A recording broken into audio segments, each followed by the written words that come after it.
Shalom Bapak Ibu Saudara sekalian. Puji Tuhan, kita semua bersyukur bila mana pada hari ini kita bisa tetap bersama-sama beribadah. Mari saya undang kita semua untuk mempersiapkan hati kita untuk menerima kasih Tuhan yang luar biasa.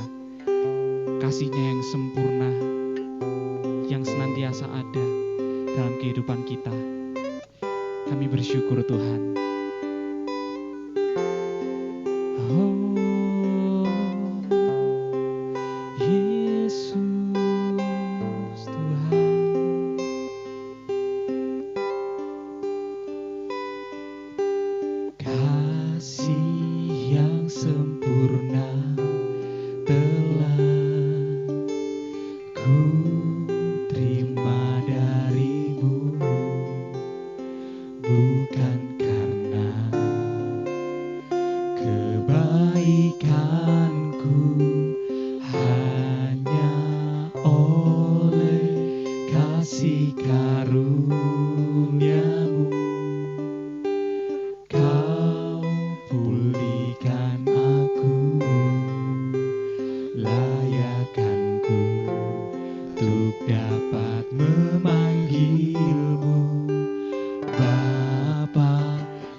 Ku melangkah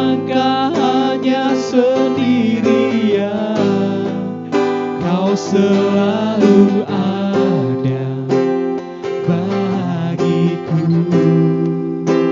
sebab Kau Bapa-Ku, Bapa yang Kau selalu ada Tuhan, Kau selalu ada bagiku,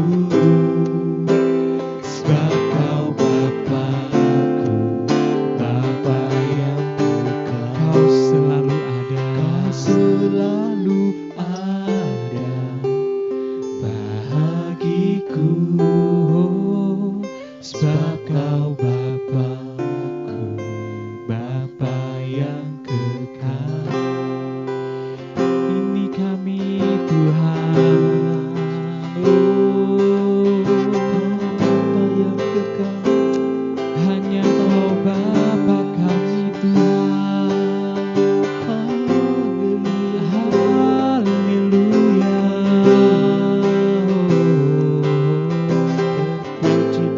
Mari kita sama-sama sembah Dia. Ya Tuhan, kami bersyukur. Terima kasih Yesus. Haleluya. Yesus Tuhan kami. Haleluya. Kasih-Mu Tuhan, kasih-Mu sempurna dalam hidup kami Tuhan. Kami bersyukur, kami bersyukur Tuhan. Kami berterima kasih buat kebaikan-Mu. Kami bersyukur.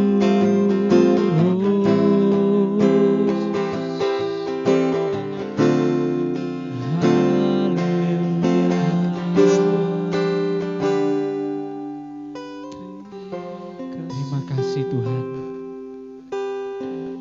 Terima kasih.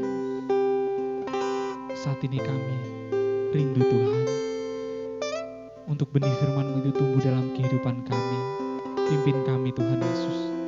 Urapi kami sehingga apa yang menjadi isi hati-Mu Tuhan bisa tersampaikan dalam kehidupan kami. Terima kasih Tuhan Yesus. Terima kasih ya Bapa. Kami bersyukur. Kami berterima kasih. Haleluya. Kami mengucap syukur Tuhan. Amin. Mari kita berdoa untuk mengawali firman Tuhan kita. Bapa Surgawi, terima kasih. Hari Minggu yang indah, yang segar kami bisa nikmati bersama-sama dengan keluarga. Dan kami memandang kepada Engkau Tuhan, kami mempersembahkan pujian kami. Dan kami mempersiapkan hati kami untuk dididik di dalam firman Engkau. Mohon Tuhan memimpin, memberikan hikmat, dan menolong kami untuk memahami dan melakukannya. Di dalam nama Tuhan Yesus kami berdoa. Amin. Mari Bapak Ibu kita akan mendengarkan bagian dari firman Tuhan. Karena ini adalah sebuah kisah nyata, mari kita mencoba membayangkan. Ya, ini adalah sebuah fragmen dari perjalanan Yesus Kristus di atas dunia, dan ini bagian yang istimewa. Mari kita membayangkan peristiwanya. Ayat 21, Matius 15 ayat 21 sampai 28. Lalu Yesus pergi dari situ dan menyingkir ke daerah Tirus dan Sidon. Maka datanglah seorang perempuan Kanaan dari daerah itu dan berseru, "Kasihanilah aku ya Tuhan, anak Daud, karena anakku perempuan kerasukan setan dan sangat menderita." Tetapi Yesus sama sekali tidak menjawabnya. Lalu murid-muridnya datang dan meminta kepadanya, "Suruhlah dia pergi, ia mengikuti kita dengan berteriak-teriak."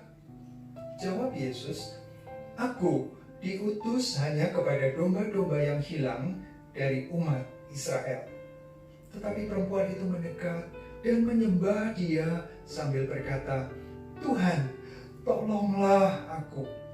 Tetapi Yesus menjawab, "Tidak patut mengambil roti yang disediakan bagi anak-anak dan melemparkannya kepada anjing." Kata perempuan itu, "Benar Tuhan, namun anjing itu makan remah-remah yang jatuh dari meja tuannya." Maka Yesus menjawab dan berkata kepadanya, "Hai ibu, besar imanmu, maka jadilah kepadamu seperti apa yang kau kehendaki." Dan seketika itu juga anaknya sembuh. Sebuah kisah yang sangat menarik, Bapak Ibu, teman-teman. Sangat menarik karena ini menunjukkan bagaimana perjuangan seorang ibu. Tadi kita sudah membayangkan ya, Yesus pergi ke sebuah daerah yang memang di perbatasan antara lingkungan Yahudi dengan lingkungan orang-orang yang campur antara Yahudi dengan yang lain begitu, dengan orang-orang Kanaan non-Yahudi. Nah, ketika Yesus sampai di sana, sengaja menjauh dari wilayah orang-orang Yahudi, justru orang yang datang adalah perempuan ini. Dia sangat banyak mendengar tentang Yesus. Oleh sebab itu, ketika dia datang, langsung berseru, langsung meminta, "Kasihanilah aku ya Tuhan, anak Daud." Jadi dia tahu, dia mengaku bahwa ini Tuhan, sang penguasa dan sang Mesias, anak Daud. Itulah sebabnya dia mempercayakan, mengandalkan dan memohon belas kasihan dari Tuhan untuk anaknya yang menderita. Kalau kita membayangkan anak ya, seorang ibu punya anak, anaknya sakit, dan ini sakit yang sangat mengerikan atau sangat parah begitu. Kalau kita membayangkan orang yang kerasukan setan, dia tidak sadar, mulutnya berbuih, kemudian dia terjatuh, dibanting sana, dibanting sini, kena api, ya badannya babak belur dan seterusnya. Mungkin anaknya justru tidak, ya sangat menderita betul, menjerit kesakitan. Nah, itu jauh menyakitkan bagi sang ibu. Seorang yang melahirkan, seorang yang bersedia melakukan apapun demi anaknya, mengorbankan apapun demi anak. Dia datang kepada Yesus, dia punya satu harapan, dan dia percaya harapannya tidak akan sia-sia. Sebuah kegigihan yang mendorong langkah ibu ini, seorang perempuan Kanaan, kepada Yesus. Dan bahkan ketika Yesus pura-pura tidak tahu, tidak memperhatikan dia, mengabaikan dia, dia tetap datang dan berseru-seru sampai murid-muridnya yang merasa ini orang bising sekali, orang ini mengganggu sekali. Tuhan suruh dia pergilah ya. Kita mau istirahat nih di sini. Tetapi Tuhan sekali lagi mengatakan, "Aku diutus hanya kepada domba-domba yang hilang dari umat Israel." Di dalam bahasa aslinya, kata "aku diutus" itu di dalam bahasa kata kerja pasif dan aorist. Hampir semua terjemahan di dalam bahasa Inggris menerjemahkan "I was sent". Jadi sebuah peristiwa yang sudah berlalu dan tidak lagi gitu ya, I was sent only to the lost sheep of the house of Israel. Jadi dia mengatakan, aku memang pernah diutus kepada domba-domba yang hilang dari umat Israel. Nah, perempuan ini tetap dengan konsisten datang menyembah dan tetap minta, Tuhan, sekarang tolonglah aku. Kembali Yesus seolah-olah menunjukkan sebuah penolakan, seolah-olah ya. Yesus menjawab di ayat 26 begini, "Tidak patut mengambil roti yang disediakan untuk anak-anak dan melemparkannya kepada anjing." Nah, kalau kita membaca ayat ini, lalu kita coba mengaitkan, siapa ya anak ya? Siapa ya anjing ya? Nah, posisi perempuan ini sebagai anak atau sebagai anjing? Kalau dari awal sudah diabaikan, kemudian aku hanya diutus untuk domba-domba yang hilang loh. Lalu dikatakan, roti itu hanya untuk anak, bukan untuk anjing. Perempuan itu memiliki respons yang sangat tepat. Dia perhatikan kata yang dipakai oleh Tuhan Yesus. Anjing yang digunakan, istilah yang di sini adalah gunarion. Berbeda dengan anjing yang liar atau setengah liar yang berkeliaran di jalan-jalan, mencari sampah, memakan bangkai, dan seterusnya. Gunarion itu adalah anjing peliharaan, anjing yang memang untuk menjaga, untuk ikut menggembalakan domba-domba. Nah, jenis anjing itu yang dikatakan oleh Tuhan Yesus. Berbeda dengan bagian-bagian ayat lain yang menyebutkan anjing yang memang sebuah penghinaan, sebuah istilah yang merendahkan sekali bagi orang-orang yang bukan Yahudi. Tetapi perempuan ini dengan tepat mengambil sikap. Dia tahu bahwa Yesus menyatakan walaupun dirinya mungkin dianggap disetarakan dengan seperti seekor anjing, tapi ini anjing peliharaan. Maka perempuan itu menjawab begini, "Benar Tuhan." Bagus ya, jawabannya adalah benar Tuhan. Bukan membela diri, bukan merasa tersinggung, bukan lalu menolak, "Oh begitu ya sudah." Enggak, tetapi dia katakan, "Benar Tuhan." Namun anjing itu, gunarion itu, makan remah-remah yang jatuh dari meja tuannya. Ini adalah sebuah pernyataan sikap yang sangat tepat. Dia mengambil posisi sebagai orang yang memang tidak layak. Dia tahu itu, tetapi dia mengemukakan sebuah argumentasi alasan yang tepat. Anjing dipelihara, jadi dapat remahnya juga pantas. Saya minta remah saja Tuhan, saya tidak minta rotinya. Nah, itu yang Tuhan sukai. Itu yang membuat Tuhan Yesus menjawab dengan berkata, "Hai ibu, besar imanmu." Iman dari mana? Iman apa yang ditunjukkan oleh sang ibu? Iman yang hanya menyadari bahwa dengan remah saja aku cukup. Remah saja aku cukup. Tuhan, aku minta remah, gitu ya. "Maka jadilah kepadamu seperti yang kau kehendaki." Jadilah kepadamu seperti yang kau kehendaki. Dan Matius mencatat, Markus juga mencatat, seketika itu juga anaknya sembuh. Seketika itu juga anaknya sembuh. Jadi ibu ini dapat apa? Remah. Remah yang bagaimana? Remah roti. Roti menunjukkan sebuah bahan makanan yang utama. Jadi bagi manusia itu adalah makanan utama. Pada zaman itu roti dari gandum atau dari jelai adalah sebagai makanan pokok, dan anjing-anjing peliharaan juga dapat remahnya, begitu ya. Tidak dikembangkan dengan ragi, tetapi padat dan sangat mengenyangkan. Nah, perempuan ini, ibu ini mendapatkan kepastian bahwa Tuhan Yesus sudah menyatakan anaknya sembuh. Jadilah kepadamu seperti yang kau kehendaki. Dan anak itu tidak lagi mendapatkan penderitaan karena aniaya dari setan yang menyakiti dia, yang membuat dia menderita.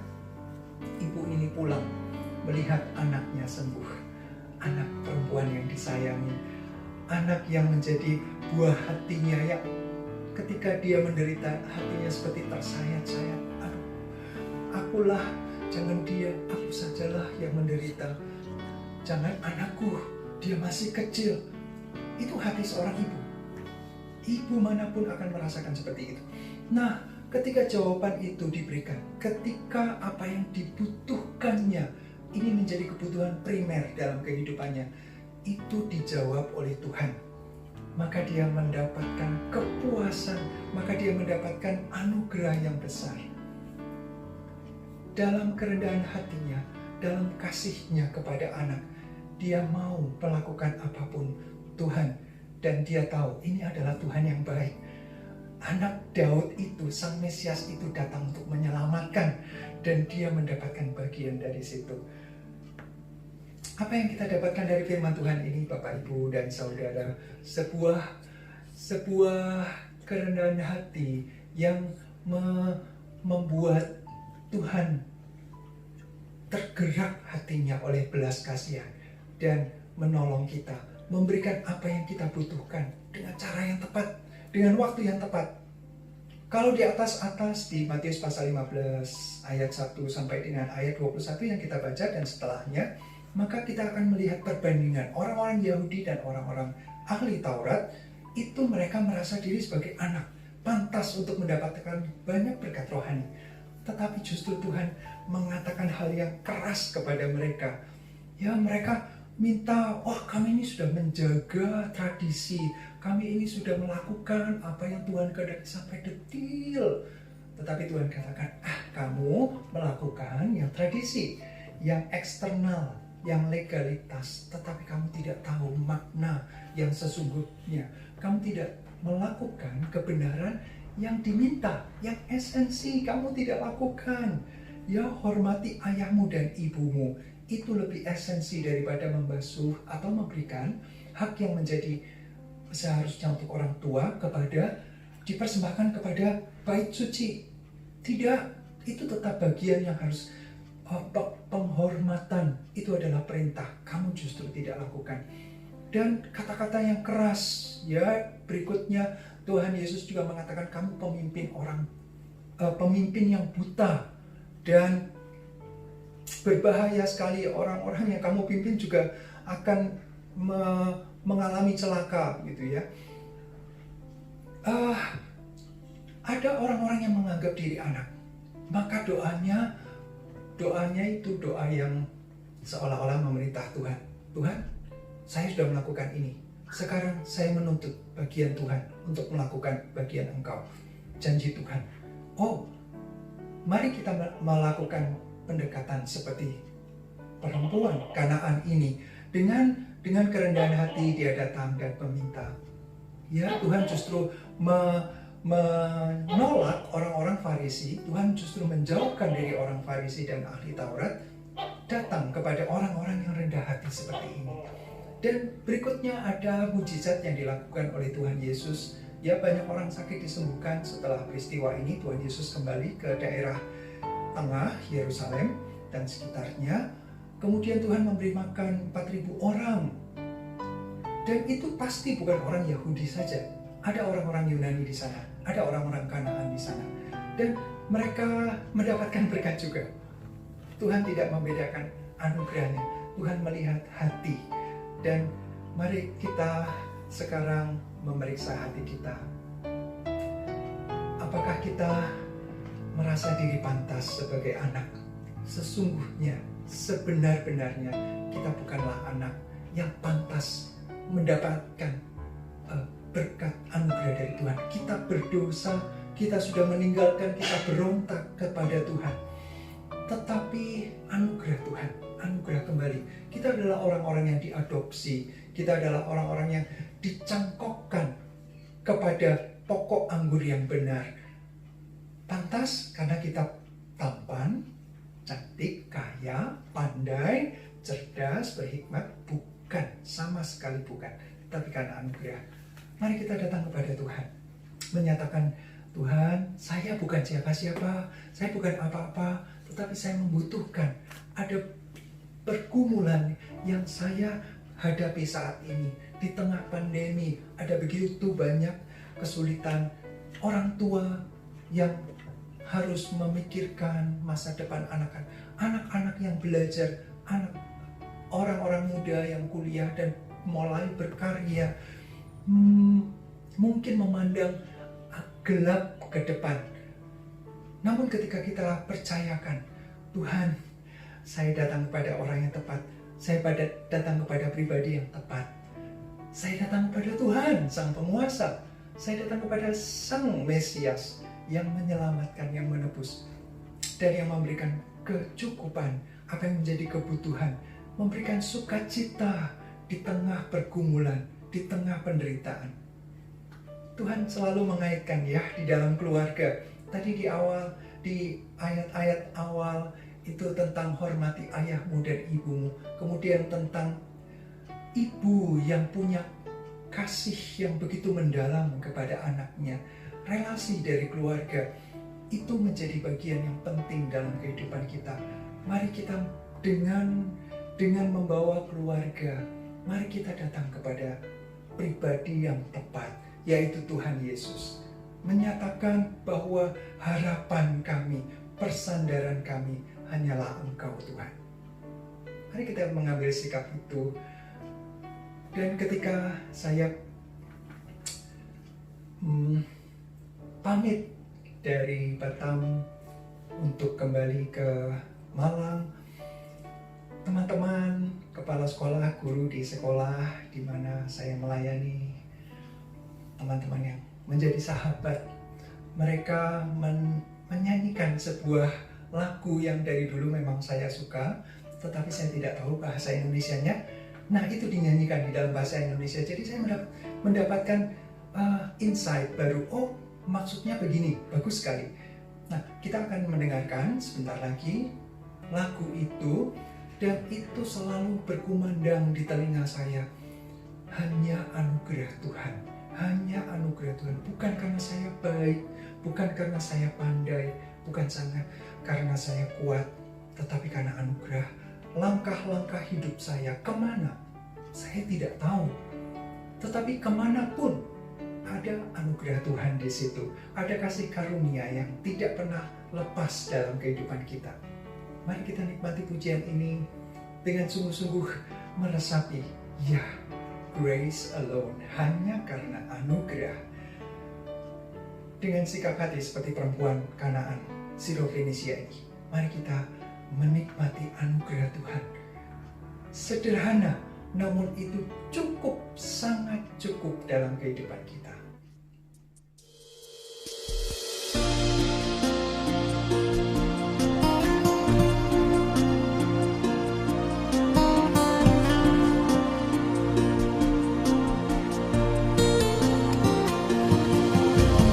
Di setiap janjiku dan setiap doaku, juga langkah imanku, Tuhan bersamaku.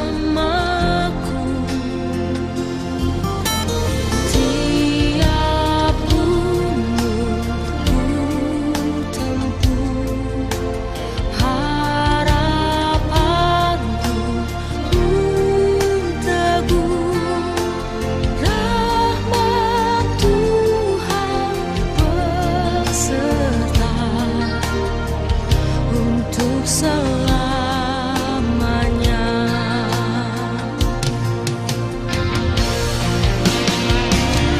Tuhan beri anugerahnya,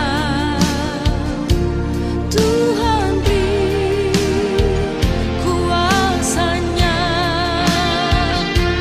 Kristuslah di dalamku, bukan menang bersamanya.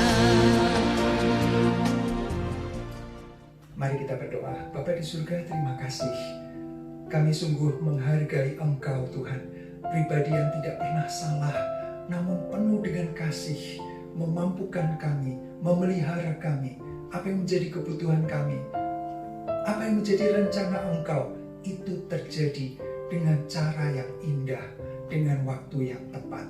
Terima kasih. Biarlah kami senantiasa tunduk di bawah kaki Tuhan dan melayani Engkau dan menjadi saksi ketika kami mendapatkan banyak anugerah. Maka itu yang kami bisa ceritakan kepada orang-orang di sekitar kami, sehingga mereka pun mendapatkan anugerah yang indah dari Engkau. Terima kasih Tuhan, kami bersyukur di dalam nama Tuhan Yesus Kristus. Amin. Bapak, Ibu, dan Saudara, setelah kita memberikan pujian yang terbaik dengan hati yang penuh syukur kepada Tuhan, Tuhan hadir di tengah pujian umatnya, dan setelah kita mendengar firman Tuhan, mengoreksi kehidupan kita, serta meneguhkan kasih karunia Allah yang setia abadi, mari kita kembali kepada kehidupan kita sehari-hari, pada kegiatan kita, kepada keluarga kita dengan meresapi kebaikan Tuhan. Saya mengundang Bapak Ibu, saudara-saudara untuk bangkit berdiri. Kita akan menerima berkat dari Tuhan.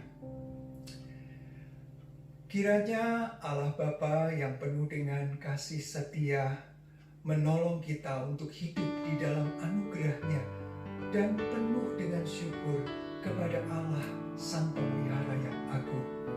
Dan kiranya Tuhan Yesus Kristus, Sang Gembala yang terus-menerus menguatkan kita, menolong dan menopang kita, memampukan kita untuk hidup di dalam anugerah-Nya, membuat kita selalu berterima kasih, selalu mengagungkan-Nya.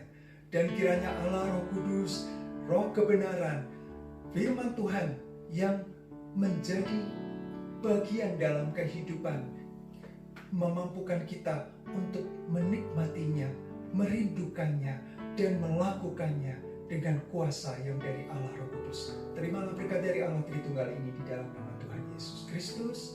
Amin. Selamat hari Minggu, Tuhan Yesus memberkati.